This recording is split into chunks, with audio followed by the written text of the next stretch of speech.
па да кажеме и 3 декади порано, а не па 1 век порано, туку тоа нели би се нарекло на англиски lifespan и на македонски би се превело нели како животен век. Меѓутоа они инсистираат на тоа дека не е само целта на лекарот или здравствениот работник на пациентот него да го продолжи lifespan-от или животниот, туку да го продолжи health span-от. Исто пати може да постои невнимание од една страна.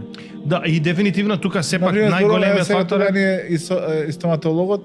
Оралната хигиена не беше наша посилна страна. Здравствена писменост на пациентот означува тоа да знае еве конкретно за пушењето дека има начини на кои што може лекарот тебе да ти помогне, значи има освен нели како психотерапевтско, когнитивно, бихевиорално советување. Отидов на лекар и еве сега се ми извадија. Значи подобро е да не идеш. Ако одиш кај лекарот ќе ти открие 10 болести, подобро седи со една. Не знаат они што носат каква болест во себе. И тоа тивкиот убиец што го нарекуваме. На временото откривање би спречувало и појава на тие нели многу тешки последици. Од болесни да се справуваш со тој порок. Исто како постои за алкохолот, постојат блокатори на ензими кои што ти помагаат тебе, еве се чувствуваш слаб, мисли дека ќе посегнеш пак по шишето или по чашката. Не алкохолот, затоа што не е само човекот тој сам засегнат, туку е засегната фамилијата, посебно насилство врз жената, насилство врз децата. Една од превентивните мерки што се користи е вакцинацијата. Денеска гледаме еден тренд на луѓе кои што се спротивставуваат на тоа. Дали аутизмот или спектрот на аутизм, како се веќе се вели сега, дали постои порано? Или пак ова е нешто што во последно време се зголеми? Многу жалосно. Да, дека се враќаат тие болести кои што порано сме ги, да кажеме, да искорениле.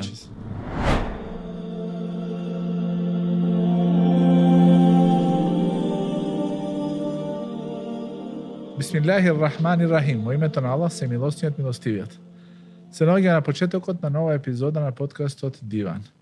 Ова епизода ќе зборуваме за тоа колку луѓето се свесни за важноста на здравствената писменост. Ние како муслимани, нашиот Божји пратеник Мухамед салаллаху алейхи ва селем вели дека постојат две благодати за кои што луѓето не се толку свесни. И меѓу тие две благодати го спомнува здравието како една од најважните благодати кои што Господ Бог, Аллах Джелешануху, му го дава или им ги дава на луѓето. За да разговараме на оваа тема, вечера со нас е докторот Гудзим Браими, на кого му велиме добре дојде повторно во нашиот подкаст. После 10 месеци. После 10 месеци, ја? Точно, знам дека приближно беше, пошто ми текнува, беше можеби малку поладно времето тогаш кога дојдов, судејќи според јакната која има облечена, а сега да нема потреба времето, да, пријатно е, температурите се. Да. Мислам, исто бев со карирана кошула и тогаш, да. Не, истата кошула са, не мажете. Ама видно, да, значи слично е. Кај нас се гледа модата во кошулата. Ефендија, па и ти си со карирана. Да, значи комбинирани сме оđа. Како од дома. Ова е коцкирано, не е карирано. Значи, ако има наредна епизода на која што ќе ме поканите, тогаш ќе се, ќе внимавам и ќе се потрудам да облечам некоја кошула или джемперче, ама еднобојно. Еднобојно. Дус. Пожелно зелено или не е тоа некој сунет? Е сунет да се облече? Со фотелјата, ако сакаш да се клопиш, може зелено. Може. Ако сакаш контраст, може некој бордо што викате. Добро. Или некоја бојџалки, сега како викаат албанците. Да.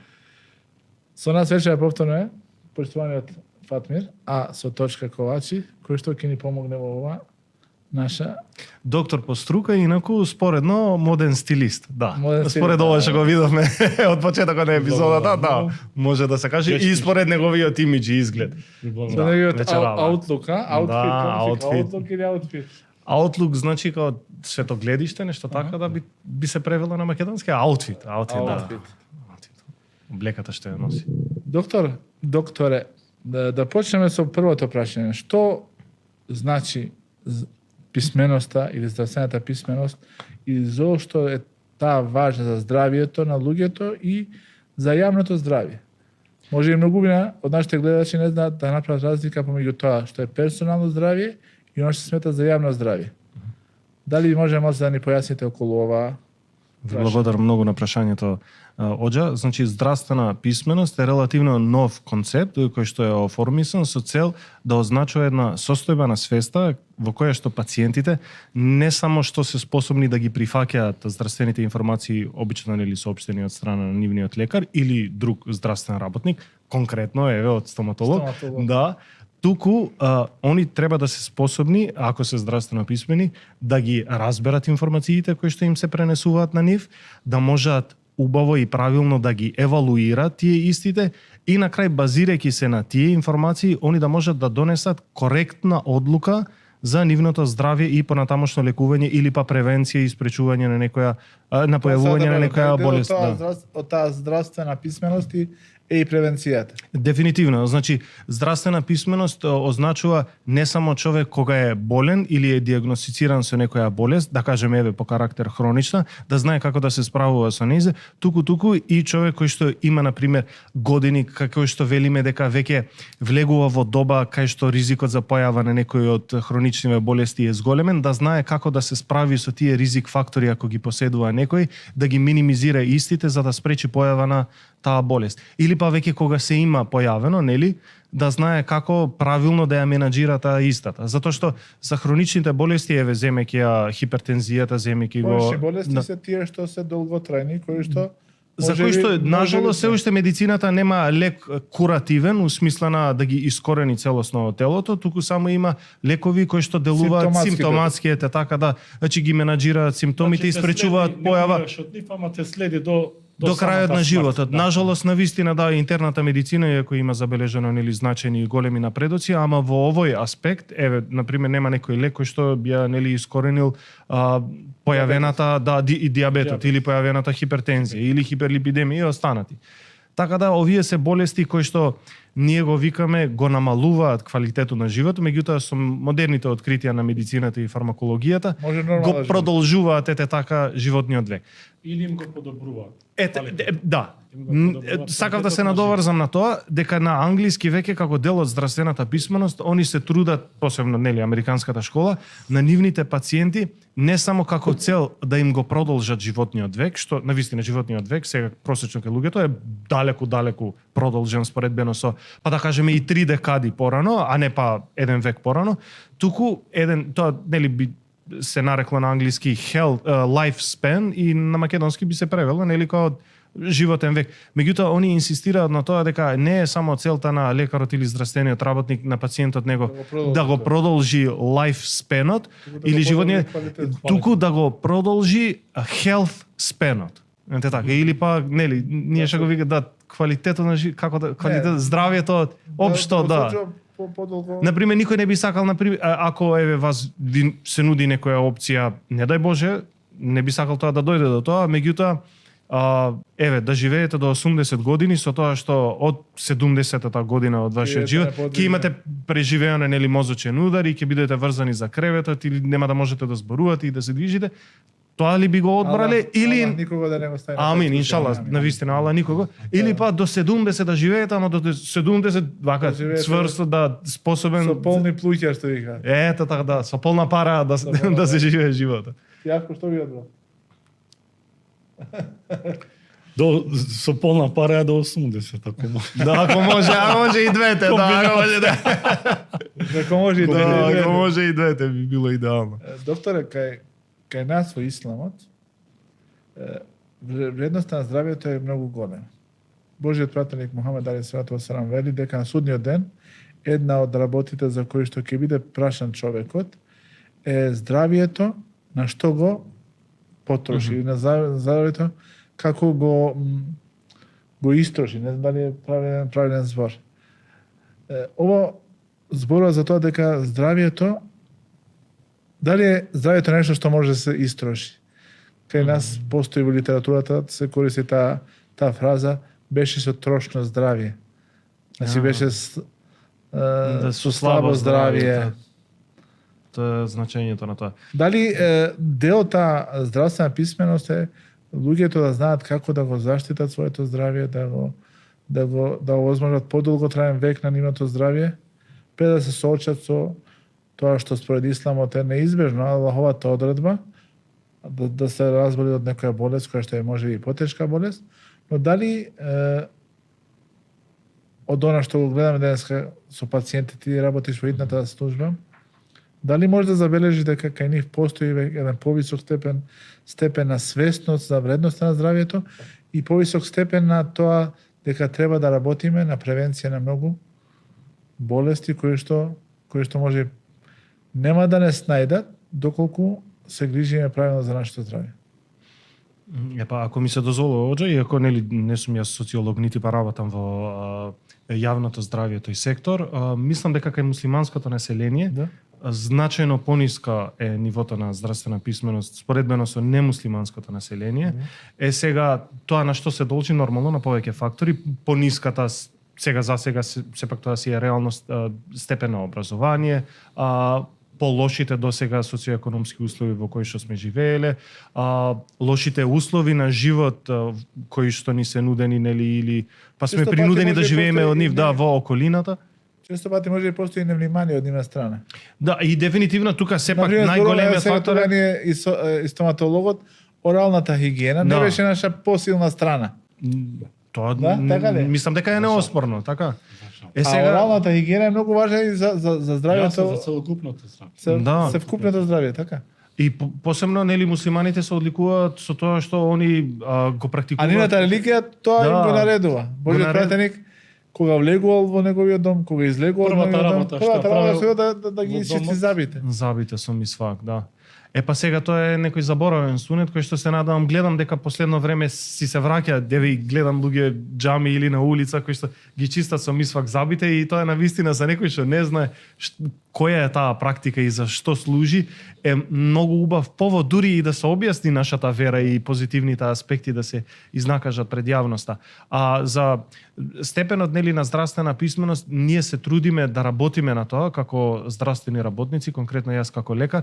Главен предизвик сепак ние тоа би кажал од наша страна ограниченото време кој што го поминуваме со пациентот, дека за да стане еден човек, да кажеме, здравствено писмен, би требало да одвоиш бајаги време, пошто нели како што кажав со почетната дефиниција, не е само да му пренесеш информација, туку да му помогнеш он да ја разбира убаво, да ја евалуира информацијата и на крај да донесе он самиот одлука. Да го земеме еве на пример, конкретно пушењето цигари. Тоа е ризик фактор за секоја болест, не знам дали постои болест кај што пушењето цигари не е наброен како ризик фактор. Посебно пасивното пушење. Да, сега знаете дека бев на една работилница за да им се помогне на пациентите да се откажат од пушењето, како ние како лекари со кои алатки нели располагаме, и беше поделено нели примарно пушење како тој сам што си пуши и си вдишува дим од цигари, секундарното пушење го знаеме, значи едниот пуши, другиот димот што го вдишува во околината во таа соба кај што се наоѓа. Терцијарно пушење означува димот од цигарите што се таложи под зидовите, по масите, по прозорите и по облеката, да. И тоа е, замислете сега, стигнати сме до тоа ниво да имаме откриено дека и терцијарно пушење постои. Значи сите во суштина сме пушачи. Да. Само што кој до кој степен. А инаку мислам дека во нашата средина, пошто во Македонија половина од населението се пушачи, и тоа има таква статистика. Да, половина од населението се пушачи. Поголемиот број од нив нели се процентуално ако гледаме. Голем проблем што тоа многу е пониска границата, возрастната граница сега на многу на луѓе кои што почнуваат со пушењето, сега се поместува се и плюс имаш и алтернативи методи на внесување на никоин, вейп, снус, наргиле и останато.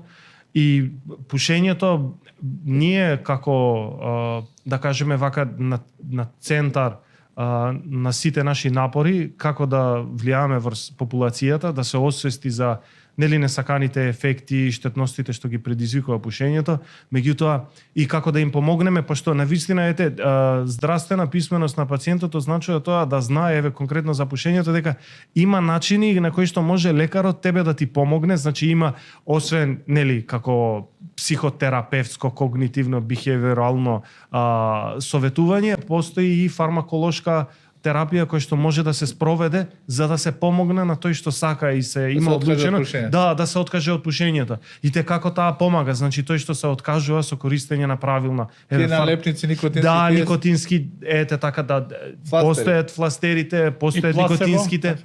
Мола? И плацебо терапија Исто така и тоа, да, дефинитивно доста влие. ефективно. Има и мастики посебни кои што испорачуваат концентрација на никотин еднаква на една испушена цигара. Има повеќе начини, има апчиња кои што спречуваат се врзуваат они за самите никотински рецептори што се во мозокот, кои што ако не ги добиеш, ако не ја добиеш потребната нели доза на никотин, они ти бара да и во мозокот ти се чини како да вришти мозокот бара никотин. Значи има начини на тоа ниво да се делува, меѓутоа луѓето не знаат и проблемот е јас најголемиот проблем што го посочувам кај нашата популација, муслиманската, е дека не се ни обидуваат да станат здравствено писмени. Не се не обидуваат кој ја отвараш темата на цигарите. Степенот на здравствена писменост е на задоволнително ниво. Кај нас, кај муслиманите. Мислам дека е на катастрофално ниво, може да се надоврзе и докторот, да. Зашто? Многу пациенти веќе кога стигаат кај лекарот да бидат диагностицирани од некоја хронично заболување, они веќе кај нив имаат настапено последици и компликации од тоа заболување. Претпоставам еве и кај докторот, кога одат за болка во забод, он сигурно забележува некои процеси кои што толку се авансирани, што нема шанси она да има настапено за една вечер, нели така ние кај се стигнал до нервот. Да, каде си бил досега, зашто не си доаѓал, зашто не си се грижил за оралното здравје и останато. И тој вели, имам фобија. Најчесто никој посочува тоа. Имам фобија од лекар. Кога идам кај лекар, бев како може таква состојба на зъбите, била бремена 9 месеци, а се гледа дека запуштена орална хигиена цел живот сам. Или они го посочуваат тоа, нели, кога ќе одиш на лекар, ете, затоа не, значи тие го потврдуваат нивниот страв. Кај нас постои отидов на лекар и еве сега се ми извадија. Значи подобро е да не идеш. Ако одиш кај лекарот, ќе ти открие 10 болести, подобро седи со една болест. Да, со една што знаеш. Под наводници, не. Така на вистина му доаѓа. Вториот е тој религискиот момент, кој што мислам дека многу контра и лошо го имаат сватено нашата популација. И сега тоа да се надоврзам тоа што го рече ти. Постои лично здравје и рекоме дека постои тоа што е јавно здравје, здравјето на заедница, на едно општество. Божиот пратеник Мухамед саллаллаху алейхи ве селем вели дека на ангелите, на мелеците им пречи она што им пречи на луѓето. И сега ако го земе овој хадис, од него може да извлечеме многу поуки. Една од тие да треба, ако ти им нанесува штета на луѓето со твоето пушење, со твоето значи невнимавање при правоетањето на некои неодржување на хигиената. Или еве нели ние што го имаме да не е дозволено во џамија со кои не внимаваш каде допираш после тие бактерии или вируси ги пренесуваш во твоето семејство, ти на тој начин правиш грев. Сакам да кажам, нели, конкретниот пример со не ни е дозволено на нас да излеземе да се клањаме во џамија ако претhodно имаме јадено кромид и лук. Тоа може да на едно пониско на секако дека ти здравето да му заград. Не, тоа демек со ангелите, тоа што им пречи на луѓето, да им пречи на во тој контекст е спомнато, но ако го земеме поширокото значење, значи ако ти правиш нешто со што го загрозуваш здравјето или пак го доведуваш во опасност здравјето на некој човек, ти на тој начин си грешен, затоа што од тебе бегаат и мелеци, затоа што се што им пречи на луѓето, им пречи и на мелеците. Во овој контекст е спомната лошата миризба која што излегува од устата на тој кој што јадел кромит или лук, но во оваа ситуација, например, човекот не внима на хигиената. И седнува до мало дете кое што можеби е наврзано за 4-5 години и нарасти има бактерии со кои што го допира и ги пренесува тие бактерии врз него. Или пак болен е, има некоја болест, некој вирус, не носи маска да ги заштити што се околу него. Денеска на нас не излегува да пуши на отворен простор, за да не пуши во просторија каде што има деца. Тоа е навистина такво ниво на да кажеме на неодговорност која што според верските принципи се смета за грев. Да се смета за грев и спаѓа во рамките на она што е забрането и за кое што човекот самиот себе си се доведува во опасност да биде казнен, затоа што ти не си Ефендија, што мислите да се поведе кампања, еве нека биде тоа под закрила на исламска верска заедница и така да се одржуваат предавања, семинари од аспект на верата, бидејќи нели повеќето муслимани, мажи, одат на џума, да кажеме, во петок и таа порака да ја пренесат по тоа да. Тоа би било многу добро, бидејќи јас мислам дека во соработка и со лекарите и со здравствените работници би можело да се покрене една Кампања, иницијатива за да се луѓето за да се освестат, бидејќи навистина живееме во време каде што сме толку испреплетени помеѓу нас и нашиот живот е толку комбиниран што секој доколку не внимава го доведува другиот во. Јас спомнав религијата како механизам затоа што со помош на религијата да сватат сериозноста на проблемата. И сериозноста дека тој прави греф доколку не внимава. Значи, па видете таа религијата што кажеш и свештениците, како да ги наредат, оџите, имамите, поповите и останато. Свештените лица. Да, свештените лица. Мислам дека во нашата социолошка хиерархија тие се наврват. Од аспект на луѓето, нивниот збор колку тежина им дава.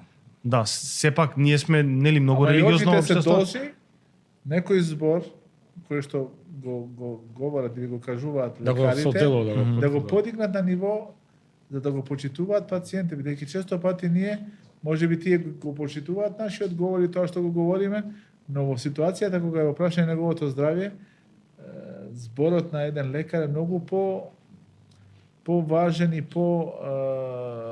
повеќе има смисол да се почитува толку зборот на еден оџа. Ние како оџи можеме да го посветуваме да го слуша лекарот. И затоа е многу добро.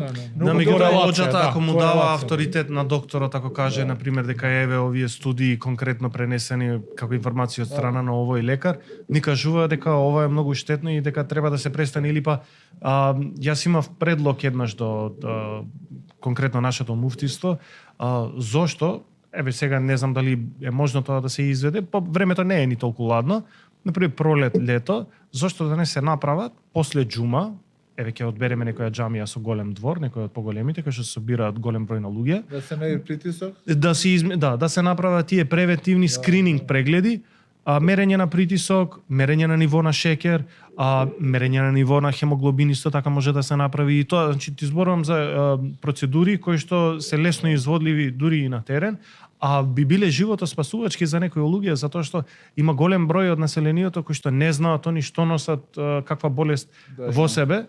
И тоа тивкиот убиец што го нарекуваме. Навременето откривање би спречувало и појава на тие нели многу тешки последици. И сами некои трибини советодавни или каде што би се објаснил.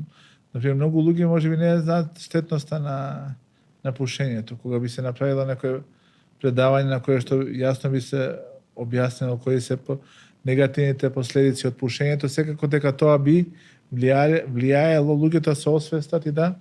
Исто така би можело да се направи една стратегија, на пример, без годинава бев во Швајцарија и таму држав едно кратко предавање за постот и придобивките на постот, зрастените нормално конкретно, значи не навлегувајќи во тие душевните придобивки. Исто така и тоа го имав на еден универзитет каде што ме поканија на еден научен панел и за тоа исто презентирав. Тука би требало да јас мислам како критика еве на вашата фела оџа ако ми се дозволува дека оџите не се свесни за важноста што ја имаат во општеството и за тежината на која што населението им го дава на нивниот збор и тоа со себе нели носи една огромна, најголема дефинитивна одговорност од сите луѓе што ја имаат кои го сочинуваат општеството. Значи ако некој го почитува твојот збор, ти треба да го искористиш за да го упатиш кон она што е најкорисно за него. Поради тоа го спомнавме преска. Значи секако дека лекарот е тој кој што ќе пресуди, тоа е кадијата. Дали е добро или не. Меѓутоа свеста, одговорноста на верниците на нашето скопско муфтиство е тоа што пред неколку дена имаше систематски преглед за сите вработени. Тоа е одлично нешто. Да, не знам дали во историјата некој што има случај на ова е втор па се случува, значи ова е. Машала. Сега ми може ли да го направиме тоа, да се направат контролни прегледи за шеќер, за притисок и за хемоглобин, како што рече, за крвна слика, после некој после петочниот намаз, кој што би бил многу корисен за да се подигне тоа ниво на таа здравствена писменост. И луѓето да станат свесни за нивната состојба. Ти убаво рече дека таа писменост подразбира луѓето да знаат вистината за своето здравје, за своите болести и да се описменат како на најдобар начин да се соочат со тоа од кое што боледуваат. Да, дека јас мислам дека кај нашето население едно нешто за кое што навистина жалам и тагувам ми е многу лошо се чувствувам за тоа што луѓето обично го слушаат тој првиот дел. Кога се соочуваат. Болест имаш, вака ќе ти се случи понатаму. Не слуша понатаму. А не слуша вториот дел дека ова е it's treatable, значи да, ова се менаџира, ова се лекува, квалитетот на живот може да ти остане тебе непромене, дури после ова освестување може и дури многу да ти се подобри. Значи не е така се црно како што мислите. Или па на пример за некој порок што го има, значи постои за тоа помош кој што може да ти биде дадена од страна на лекарот. Да ти го олесни да се справуваш со тој порок. Исто како постои за алкохолот, постојат блокатори на ензими кои што ти помагаат тебе, се чувствуваш слаб, мисли дека ќе посегнеш пак по шишето или по чашката, меѓутоа кога ќе се напиеш, ако ја пиеш редовно таа терапија, една чашка да се напиеш, ќе се чувствуваш така лошо кога да имаш пиено 2 шишиња ракија, да кажеме, и автоматски ќе ти се создаде една аверзија спрема алкохолот. Да, голем тежок мамурлак од една чаша. И еднаш, 2 пати, 3 пати, 5 пати, 10 пати ако треба, ако се придржи, значи ако го имаш нието да се откажеш од тоа, автоматски телото само ќе ти ствара аверзија према алкохолот и после нема да сакаш воопшто да го пиеш. Значи колку луѓе знаат за тоа. Имаме и ние, иако муслиманите нели класично сме познати по тоа што не пиеме алкохол, има голем дел од мислам, не голем дел. Има луѓе, бројна луѓе кои што пијат и тоа конзумираат алкохол. Нажалост се значи зависници од алкохолот. Они се етиличари. И на нив исто така може да им се пружи помош. А алкохолот, значи цигарата нема споредба со него, она е многу деструктивна појава не само по здравјето на пациентот, иначе Светска здравствена организација. Според тебе, која е поштетна, цигарата? Не, алкохолот. Затоа што не е само човекот тој сам засегнат, туку е засегната фамилијата, посебно насилство врз жената, насилство врз децата, насилство врз комшиите и пошироката околина, сообраќајките, убиствата, знаете дека над 50% од сите убиства и самоубиства се одвиваат под дејство на алкохол. Значи голема мајката на нели сите злоа. Меѓутоа цигарата не е сега дека треба да ја занемариме, ама како и да е, сепак е зло само по себе од здравствен аспект. Можеби јас не се сомневам дека има и душевно негативни ефекти, затоа што ти ако цело време посегнуваш по еден порок. Како пример, во наше време порано велеа дека кога некој човек пости, а познате како тој што многу пуши цигари, дека немој да му зборуваш пред ифтарот, бидејќи тогаш е многу како се викам, нервозен, раздразлив, да тешко се воздржува, може да те навреди. Инаку да го пофалам докторот во оваа улога на пронаоѓање на точниот збор кој што треба да во реченица да се искористи недостижлив. Тоа е искуството што во преведување. Да. И тоа е навистина многу голема помош за мене, посебно кога ќе се заглавам некој за некој збор и тука е. Да, машала. Според тебе, докторе, кои се тие специфични фактори кои што влијаат да се подигне нивото на здравствената писменост кај муслиманите? Кои фактори би биле специфични? Ги спомнавме оџите, ги спомнавме некои кампањи кои што можат. Па конкретно мислам дека дали подигањето на верската свест може да влијае во тоа? општо тоа потешкотија што ни представува, тоа не е специфично само за муслиманите, е немањето на желба и пружањето на отпор на луѓето да научат за нешто. Дури ако нели тоа се Не сака да излезе од својата комфорт зона. Да, а дури ако тоа се однесува за себе, за неговото здравје, за тоа што е најскапоцената нели кај човекот од аспект на нели телесното, не сака да научи, не е отворен за тоа, те молам не ми објаснувај, он сака, здравствена писмена што рекол, пациентот сам информирано да си донесе одлука за неговото здравје. А нашата популација обично сака да го префрли тоа на докторот. Докторе, кажи ми само што треба да направам, не ми објаснувај ти многу за тоа. Што е болеста, како се одвива ова боле? Не, кажи ми, дај ми апчиња, дај ми. Да, и не сака секогаш ние Секогаш бараш. нажалост го бара тоа. Кога учиме за препораките за справување со некоја болест, нели учиме lifestyle changes. И ти сега да се обидеш да му пренесеш на нашата популација за некој треба да направиш толку години живее така. Значи се многу отпорни на тоа и затоа секогаш нели преминуваме на второто, тоест ајде да кажеме кои се апчињата што можеме да ги дадеме веќе кога нели одбегнуваш да направиш некои промени во навиките на животниот стил. И тука е проблем пошто пациентите, еве да кажеме, со антибиотик користење конкретно. Он има гнојна ангина и ти му препишуваш антибиотик соодветен, почнува да го пие и ти му посочуваш него. Те молам, еднаш отворена кутија треба да се допие до крај.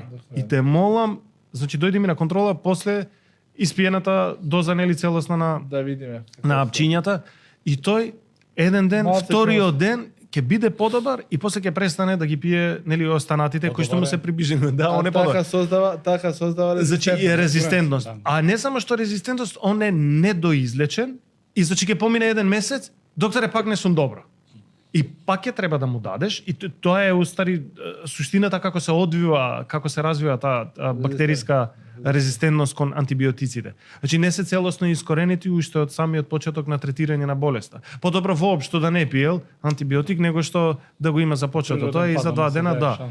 Подобро така да создаде барем имун одговор на тоа. Докторе, денеска имаме ситуација, една од превентивните мерки што се користи е вакцинацијата.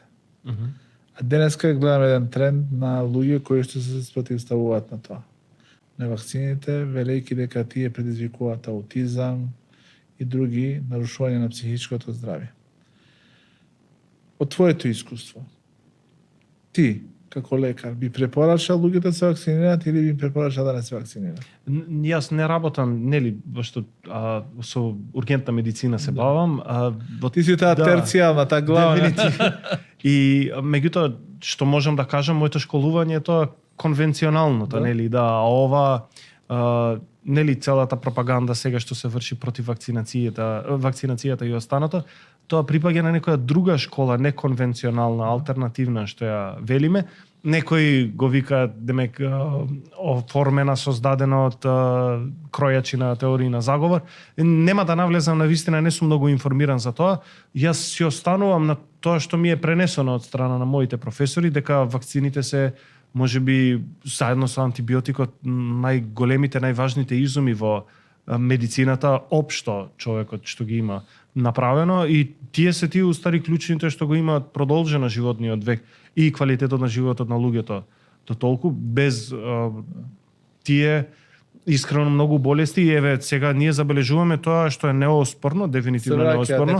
Се враќаат, да, магарашка кашлица, едно од нив имав скоро случај, пертуси, сете така. Бордетела пертуси, таа бактеријата што ја предизвикува, таа била искоренета, речиси, или можеби се среќавала само во тешко рурално со користење на дитепер вакцината. Тетанус и пертусис, ете така. И сега се враќа. И тоа е неоспорно. Дали, значи треба изгледа на вага да ги тие беа така? Не, морбилите се малите сипаници и тие исто така да се враќаат. Да. Сега туберкулозата слушам дека туберкулозата и таа прави повраток. Се враќа. Од моје само за да појасниме какви последици, смртни последици има туберкулозата од тоа? Дефинитивно, ма не и луѓето умирале на млади години поради туберкулоза. Пертусисот и тоа. Да, сега родителите се вадат на тоа дека порано умирале затоа што не постоеле соодветни антибиотици и хоспитално лекување на истите. Да. А сега со модерните лекови би се третирала болеста многу подобро и би се спречиле нели компликациите од рана возраст, прележана туберкулоза или пертусис, што може да се јават во подоцнежната возраст. Јас за тоа би рекол подобро воопшто да не ја имаш болеста, нели, и со вакцинација се спречува појавата на таа болест. Не постои 100% безбедна вакцина, како што не постои 100% безбеден лек. Меѓутоа, досегашната пракса, еве, вие сте генерација кои што се редовно вакцинирани, не било ни ваш извор, само се знаеле дека е нешто што треба да се прави. By default, и сте го правеле, и јас сум, не знам, моите браке и сестра. Ама денеска имаме... Денеска, да. Посебно младите родители, како да ведат... Тоа е исто така... вакцинација, значи, спаѓа во... гледаат некои видеа на YouTube, дека тамо као последиците... Па луѓето општо имаат да постои разлика помеѓу американските вакцини и нашите европски вакцини? Или се тие исти вакцини? Бидејќи слушам дека вакцините во Америка се многу поштетни отколку европските вакцини. Дали се слуша нешто за тоа? Дали постои нека научна втемеленост на тоа или не? Исто и за индустријата прехранбена, а американската регулатива таа за Food and Drug Administration се многу порелаксирани и дозволуваат некои состојки кои што европскиот пазар, значи Европската унија целосно ги забранува, да, имаат построга регулатива, исто така и за производство на лекови. Сега можеби на тоа се мисли конкретно, зашто американските вакцини да демек поштетни од нашиве. А што се однесува до здравствената писменост, како да се надоврзаме со оваа тема што ја правиме, ете тоа, родителите, значи, како да... Не сакам да звучам навредливо према бајге еден значителен дел од популацијата. Целта на разговор да ги посоветуваме луѓето да го одберат. Да се подигне свеста. Мислам дека... Сепак одлуката е нивна, ние можеме само да посочиме. Само тоа, да, они коректно... Ти многу убаво се огради. Значи, тоа не е моја експертиза, меѓутоа, ти тоа ама не си го земал од твоите професори, како јас што сум го земал. Да, ние... од нашите професори, ево и науката тоа е, да, не е континуум. Ние се придржуваме конвенционалниот став. Тоа е, значи, дека треба да се, дека има side effects, дека има несакани. Ма секој лек има свои странични ефекти. Сега таа корелација, они што се обидуваат со аутизмот да ја постават, значи има еден значителен број на деца кои што не се вакцинирани воопшто, па сепак имаат развиена аутизам. Паѓа во вода. Сега да, мислам дека ако сакаш ти да направиш корелација, доктор ќе те прекинам.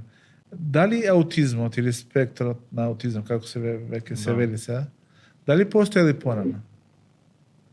Или пак ова е нешто што во последно време се зголеми процентот на тие. Ние па тоа слично како и нели канцерот, ние велиме дека многу се имаат зголемено бројките, делумно се однесува тоа на подобрата диагностика, значи поголем број на случаеви откриени. Порано умрел, што од смрт. Не знаеме, да, од смрт. Сега знаеме точно што, да. Меѓутоа сепак е неоспорно нешто не било во ред со детето, ама не знае да го наречат. Да го наречат со име.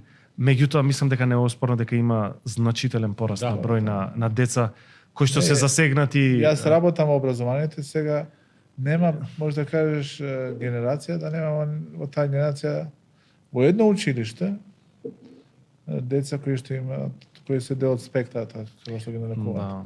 Атипичен спектар. Тука тоа не можеме да го оспориме. На што се должи тоа? Нели има многу теории, нема дефинитивно една кој што би дала одговор, на кој што научната заедница би била нели согласна за да излезе како дефинитивен став нивен.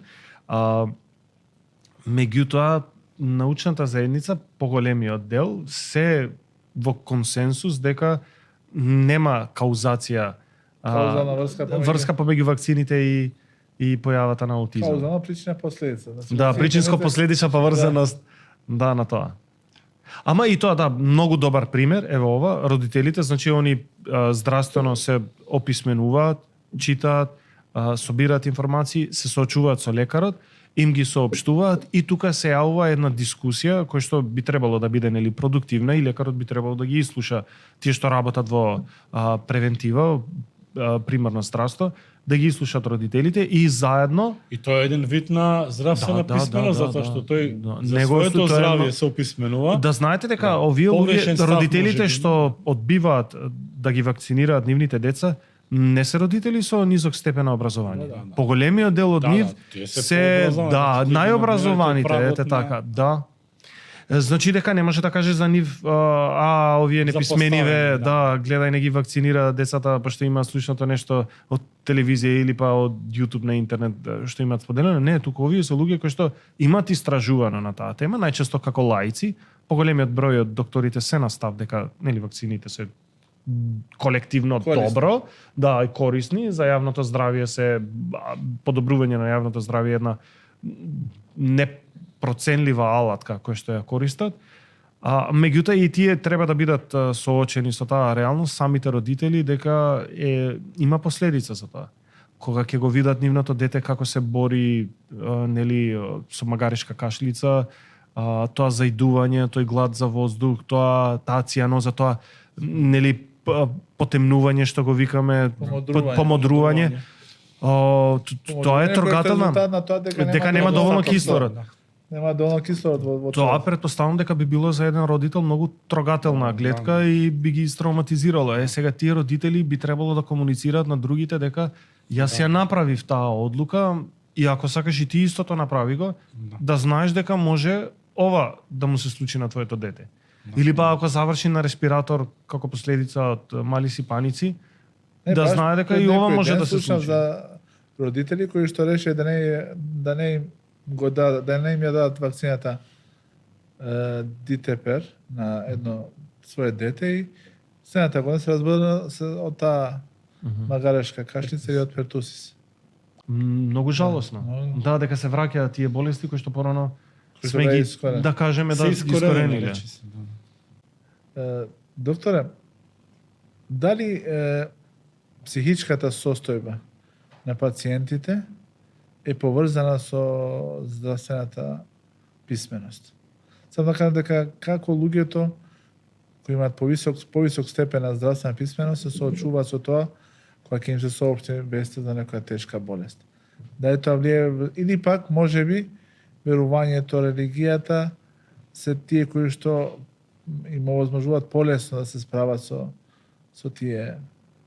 Да те пофалам, може ова одлично прашање, да не го очекував, меѓутоа фантастично, мислам дека сите од нас можеме да придонесеме тука кон развивање на разговор околу прашањето.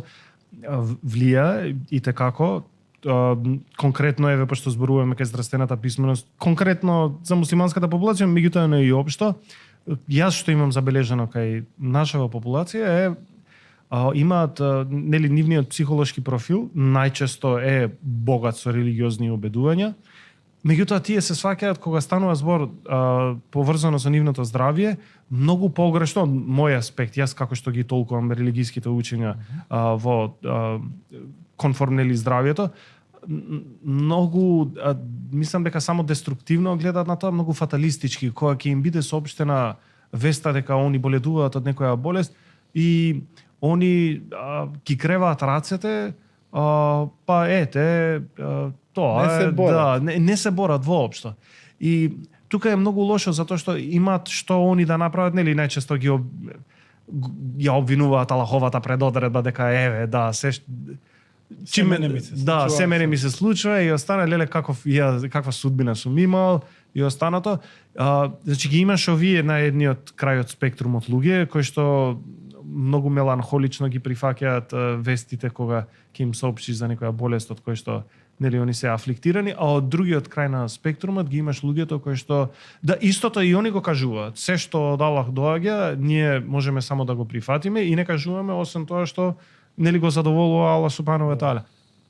Тие обично се најборбените, они не го гледаат тоа фаталистички као окей, ми има дојдено една болест, да Аллах предоре, јас ги кренам рацете и толку нема ништо да превземам околу тоа, да, ќе ја чекам смртта.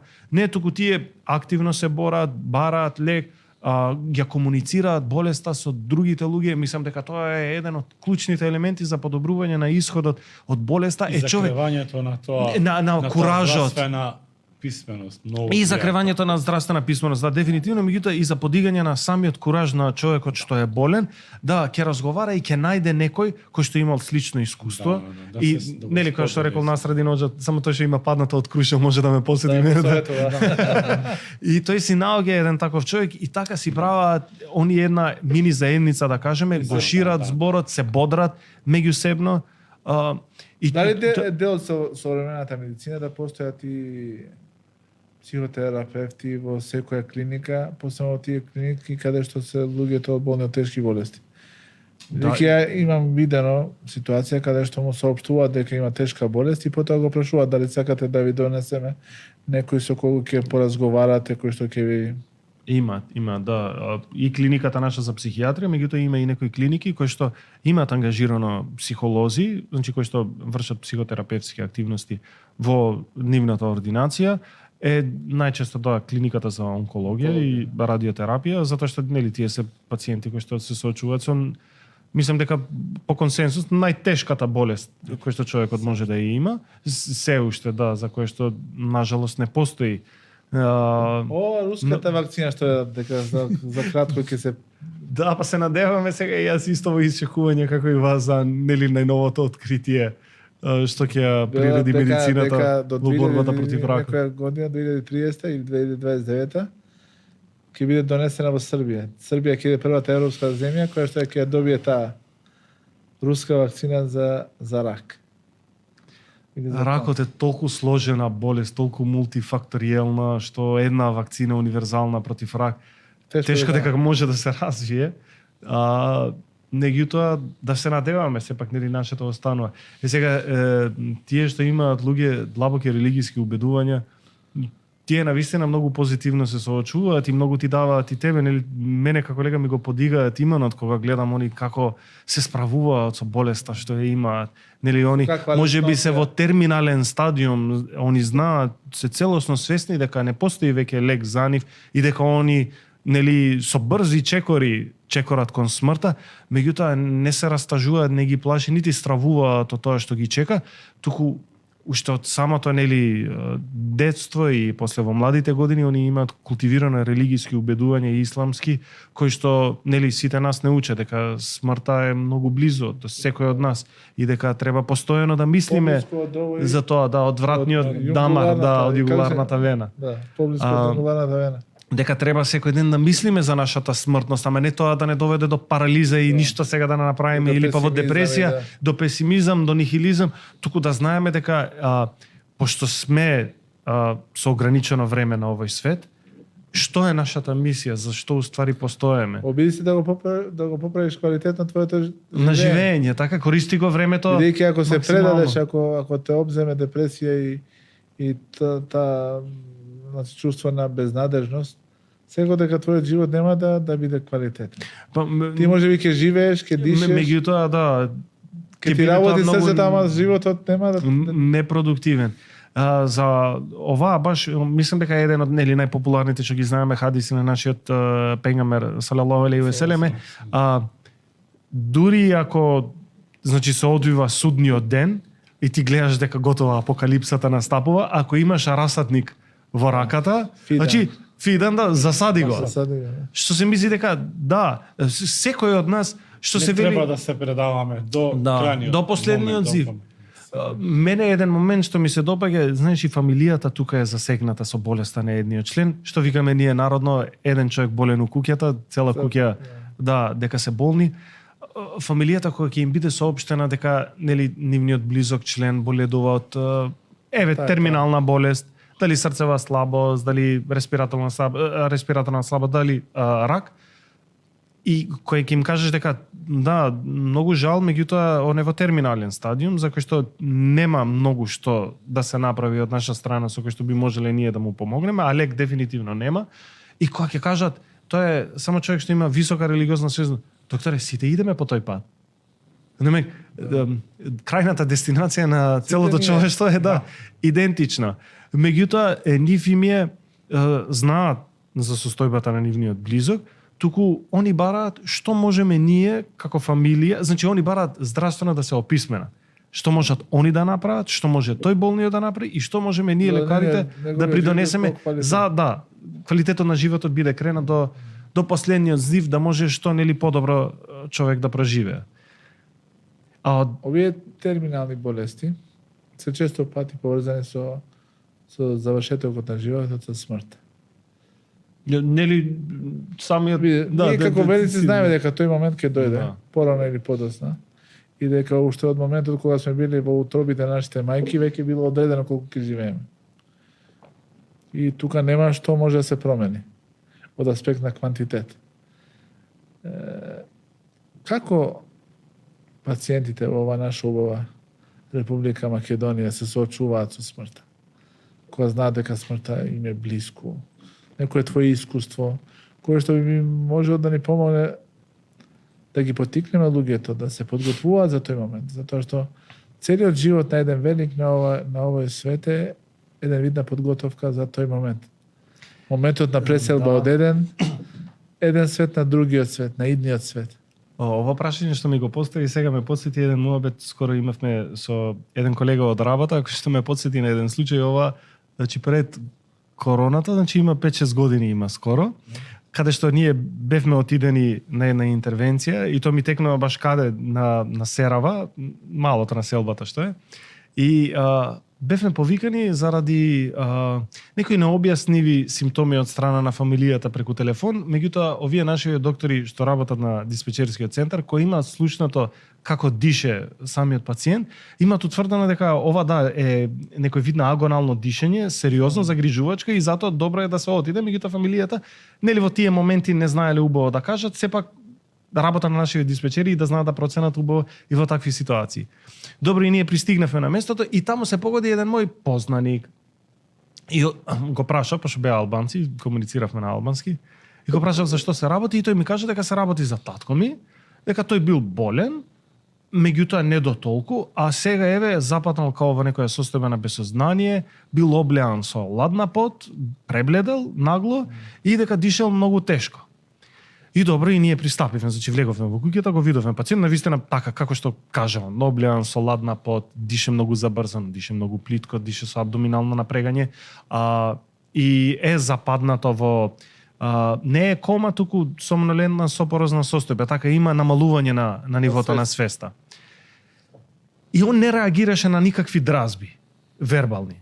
Значи го повикуваа фамилијата, меѓутоа он не одговараше на тоа. Не знам некое божје повидение, така, кога пристигнавме, може би дека, нели, странски глас не му бил познат, и кога го потресов јас него, тој ми одговори на тоа. И јас, нели, пристапив прегледот, завршив, одредив виделни параметри тие што треба да се одредат, ја проценив, земајќи предвид, нели, анамнестичките податоци што ми ги кажа дека боледува од срцева слабост, респираторна слабост и останата, и им кажав на фамилијата дека, извинете да се повлечеме малку наназад, пациентот е, во агонија, се очекува смртта да настапи било кој момент, ваша одлука е дали сакате ние да го несеме до болница, каде што мала е надежта дека тој може да му се подобри состојбата, или сакате нели дома да си остане да почине меѓу најблиските. И они беа убедени во тоа дека не, докторе, не сакаме да го однесеме, зашто да го малтретираме, тука нека си остане меѓу нас. Со таа информација и одлука, јас пристапив кон пациентот, го потресов уште еднаш и му кажав, демек, Чичо, нели, Чичо, како си? И тоа ми е неверојатно. И во такви моменти, нели по автоматизам, мир, елхамдулилlah, као добар, елхамдулилlah, Чичо, умираш, не си добар, не може ни да си добар, ама, нели, тие се те трогнуваат тие моменти. Затоа треба јазикот да го вежбаме, нели, цело време да кажеме, дури ако не го чувствуваме по некоја тоа нешто. Кажи го за... Согласува што Божјата. Да, предодредба. И он каже, викам, не, Чиче, не си добар. Гледаш дека, знам бе, синко, дека не сум добар. Викам, многу си болен, фамилијата зборевме со нив, сакаш ли да те однесеме до болница? Не, вика, јас знам што ми е. Викам, ако знаеш што ти е, викам, Чиче, почни да кажуваш ешхеду ен ла илаха илаллах, ешхеду enne Мухамеден абдуху ресулуஹu, и вика, знам си, и почна на глас, и цело време тоа го повторуваше, ние им дадовме една мала боца за кислород колку за помош, колку ќе трае, нели, додека го испушти последниот здив. И пациентот почина нормално, после неколку сати ние веќе бевме заминати. Сега, од каде знам за што се случило после, еден ден татко ми отишол на пазар. И овој познаников мој, што не ми е некој близок, само познаник, го застанал и на глас многу висок, извикал: "Дали си ти таткото на докторот?" И татко ми се свртал: "Што ме бара он? Дали сум направил некоја белја, некоја грешка?" Да, направи белја, не го знам, кој е тој? Вика, да. На кој доктор? И тој кажа, вика, да, јас сум таткото негов. Он, среќен, насмеан со солзи во очите, им кажа, вика, ја никогаш нема да можам да му се одолжам на син ти. Зошто, што направи? Вика, ми го испрати татко ми на другиот свет со шеадет. И вика, ние целата фамилија сме многу среќни за тоа и не можеме да најдеме начин како да му се одолжиме за тоа. И татко ми после ми пренесе дека се чувствував многу гордо. Јас професионално немам направено нешто конкретно, освен што му имам соопштено на пациентот дека значи се наоѓаш во агонална фаза која што нема враќање и дека смртта е сигурна и дека ќе настапи многу брзо. Меѓутоа, како верник, гледате тука и јас си дозволив за себе, ги нарушив тие принципи нели на секуларноста кои што треба да ги одржуваме. Му кажав на пациентот и овој колегата пошо македонец и вика ти текнува кога почна да му кажеш на арапски тоа, вика, и кога си заминавме после, викам да. И така тоа ми е еден моментот на смртта е нешто што е неизбежно, нешто што секој од нас ќе го проживее или ќе го доживее и ќе ја вкуси смртта. Затоа целта на човекот на овој свет, една од неговите главни мисии е да остави добар траг позади себе. Тој добар траг, ние верниците велиме дека колку ќе го практикуваме исламот, колку ќе ги следиме неговите насоки, толку ќе бидеме поблиску до една благосостојба и наглада на оној свет. Колку подалеку од тие верски учења, толку е по-ризична нашата состојба и толку прогнозата за оној свет е полоша. Оđа и искрено да ти кажам, со случаеви вакви слични што се имам сретната нели во мојата пракса, не скромно ти кажувам, значи се плашам за мене, за себе, мене да ми се има случајно исто нешто ко на некој од пациентиве кои што ги имам третирано или фамилијата нивна, дали јас би можел да реагирам така, значи на таков природен начин, со таков ја иман, со такво, како да го наречам, хушука, еден душевен спокој, да ја прифаќа Аллаховата одредба. И си велам, ова е чудо, јас сум во присуство на... Тука има многу ангели присутни меѓу нас, за да може човек, нели, така да реагира, и сигурно бил многу добар, многу правил добри дела, за да може ваков крај да има. И ако гледам порано, луѓето многу по-директно се соочувале со смртта. Имале смрт во нивните семејства, знаеш дека порано децата умирале. Повеќе потоа се соочиле со смртта на нивните родители, роднини. Животниот век бил многу пократок, така што смртта е сваќа поприродно околку ние. Ние денеска живееме во едно време каде што сметаме дека овој научен напредок ќе ни овозможи да се продолжи животниот век, тоа што е лайфспан. Но секако човек треба да се подготвува за тој момент. А најдобра подготовка според нас верниците е да правиме што е можно повеќе добри дела. И Аллах ќе ни го олесни тој момент и тој момент ќе биде момент на радост за нас и среќа. Затоа што напуштаме еден свет кој што е минлив, кој што има многу недостатоци и одиме во еден свет кој што е идеален. На овој дуњалук ние не можеме да го постигнеме идеалното од секој аспект. На оној свет, доколку си бил добар верник и доколку си се подготвил како што треба, а тука, повторно ќе го кажам, зашто зборуваме да е вечерва, е многу важно да се грижиме за нашето здравје. Божиот пратеник ни наредува: о верници, лечете се, затоа што Аллах Джелешано не одредил да постои некоја болест, а за таа болест да не спуштил на земјата и лек. Освен смртта. Смртта нема лек и старост. Ете, Оđа, и друг момент е семејството, како го прифаќа овој моментот, нели, на кога нивниот близок е со терминална болест или во агонална фаза, кој што знае дека смртта ќе настапи многу брзо. а и кога ќе ги видиш на вистина некои случаи имаш те бодрат многу, те инспирираат и те мотивираат и ти што повеќе нели да се ојачиш од тој религиозен аспект за да може и ти да се справиш. Јас имам искуство сега, елхамдулилlah, татко ми не е починат, живе, меѓутоа пред 4,5 години тој беше диагностициран со карцином. Добар е до сега, да. А меѓутоа тоа првпат ме трогна затоа што елхамдулилlah јас сум имал таа среќа во моето семејство, не сум имал некој што има починато во млада возраст. Кога кажам млада возраст, дури ни под 50 години, кога сите живееле еден, како да кажам, просечен животен век. И кога умреле обично од биолошки причини или па некои несреќи, ама си имале, како да кажам, над 60 и нешто години. Нели за муслиманите катов вредноста е 62 години. Да, као дека колку има живеено нашиот пенгамер со роле или да деве како живеам до толку, добро е, деве не заслужувам. Да, се останато е бонус. Кога се соочив со тој момент, и нормално човек нели му иде паметот на секаде и си се замислував во таа позиција сега, ако дојде да јас го изгубам татко ми, како јас ќе реагирам, дали ќе реагирам исто како пациентите нели што реагираат нивните семејства, кога они се соочуваат со таква ситуација.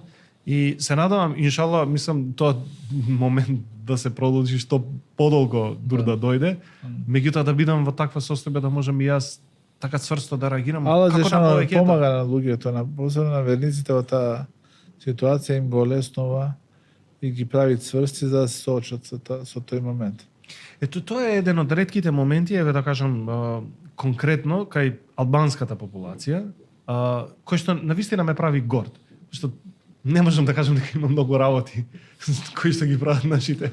Не има многу работи, но не сме ги запоставиле, тоа е проблем. Можеби, а меѓутоа од овој аспект соочување со тешки болести, гледање, значи пружење на нега на човек кој што е инвалид, значи хендикепиран, и третото, значи во терминална фаза пред смртта и самата смрт која ќе настапи, немам замерка воопшто. Значи одма се ангажираме, ако е некој еве прилегнат во кревет, ние не бараме чаре сега каде да го сместиме во која палијативна институција која што нуди палијативна грижа. Туку ние не семејството се грижи. И тоа фала му на Господ, ја се радувам на тоа, се надам дека ќе остане тоа како обичај. Мајката, на пример, еве на како да кажам, на тој домакина, ја чува ја негова невестата. Што тоа не е нели ни верска обврска, ама она ниту брачна обврска, да, нити брачна обврска, нити законска обврска, нели по секуларниот закон. Да. Ама не, она сама си го чувствува тоа и не дозволува такво нешто. Еве, скоро бев присутен на таков случај каде што невестата навистина се грижеше многу за свекарвата. Јас дури помислив дека она е керката. Кога ќе видиш некои такви ситуации, колку ќе плаче, колку ја има негувано, колку ќе тагува после нели дознавање на смртта, и ти се чудиш и ти го кажува, ти ако нели најчесто нашите свекарви знаат да бидат многу брутални на моменти или на периоди со невестите, се тоа се заборава, на крај немеко станува само добриот збор и доброто дело. Со ова да завршиме, да се обидеме, траговите после нас да ги оставиме да бидат трагови по кои луѓето ќе не спомнуваат како добри. Иншалла. Исто така и она што не чека на свет да биде подобро од овој свет. Иншалла. Гузим, благодарам што беше вечер со нас. Благодарам многу на поканата, на прекрасниот разговор. Нема да биде последна. Иншалла. Уште едно нешто да ти кажам сега, да. Јас сум поканет од страна на многу емисии, и најчесто одговорот е негативен што го давам, затоа што многу е важно за мене, тоа не е од некоја препотентност моја, туку за да биде разговорот како што јас сакам, као и за мене поучен, и за гледачите, и за слушателите, на било каков начин што ја конзумираат нели содржината на емисијата, јас да имам чувство на комотност, пријатност и нели добри односи со тој што ја одвива емисијата, да. И со вас лично, исто така и со докторот Фатмир, имаме пријателство, мислам, пријателство. Да се почитувам и вас двајцата, пошто сте нели постари една генерација од мене. Меѓутоа така си ја чувствувам таа блискост душевна Ала нека те награди. Да, амин. Што ми овозможува мене вака да се покажам во иншала добро светло Во сега за добро, тие. вис- Да. вис- Да, во вистинско, ете така, да. Баш јас искрено сум ваков како што сум, еве Ала пред нека вас. ти помогне. Јас дури Нека- не чувствувам воопшто присуство на камери или дека ние се снимаме. И ние така, дека, да. Наше све така и не. се снимаше. Гузим Аллах да ни овозможи на сите да бидеме добри Аллахови робови, исто така да ти олесни тебе во таа хумана мисија на лекари, да помогнете да помогнеш на што е многу можно повеќе луѓе и за тоа Аллах да те награди на овој свет. Амин, иншалла. Ти благодарам многу уште еднаш. Поштовани гледачи, ова беше Диван за оваа недела. Се гледаме следната недела. Ве поздравуваме. Селаму алейкум ва рахметуллахи ва баракатух.